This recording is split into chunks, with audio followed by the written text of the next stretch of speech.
எதுவும் நீங்கள் கேள்வி கேட்குறது கூட்டணியில் ஆட்சியில் பங்கு சம்பந்தமான 26 தேர்தலில்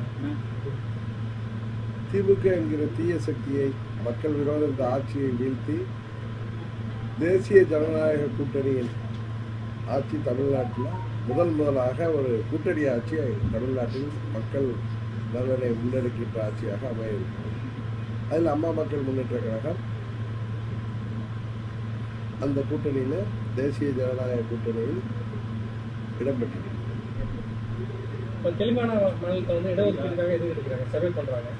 ஆனால் ஸ்டாலின் வந்து மத்திய அரசு சொல்லிட்டு இருக்காரு. அதை பற்றி அதாவது ஜாதிவாரி கணக்கெடுப்பு தமிழ்நாட்டில் உள்ள அனைத்து சமுதாயங்களுக்கும் உரிய இடஒதுக்கீட்டில் மூலம் உரிய பலன் கிடைக்கணும்னா ஜாதிவாரி கணக்கெடுப்புங்கிறது அவசியம்.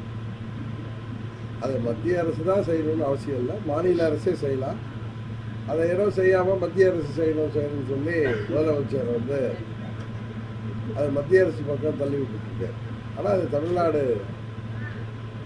ஆளுகின்ற தமிழ்நாடு அரசே அதை செய்யலாம்.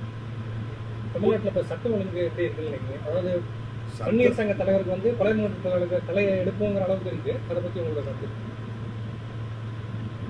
தமிழ்நாட்டில் இன்றைக்கு சட்டம் ஒழுங்கு இருக்குதா இல்லையாங்கிற அளவுக்கு போகிற இடத்துலலாம் கேட்குறாங்க.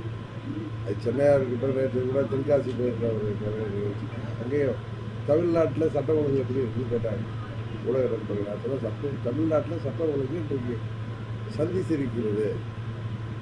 எங்கு பார்த்தாலும் கொலை, கொள்ளை, பெண்களுக்கு எதிரான கொடுமைகள், மாணவ சமுதாயங்கள் எல்லாம் அழிக்கின்ற விதமாக அவர்களை குறிவைத்து கஞ்சா போன்ற போதை மருந்து வியாபாரம், அதில் ஆளுங்கட்சிக்கே தொடர்பு இருக்கு. எங்கே கைதானாலும் போதை மருந்து கடத்தல் கைதானாலும்.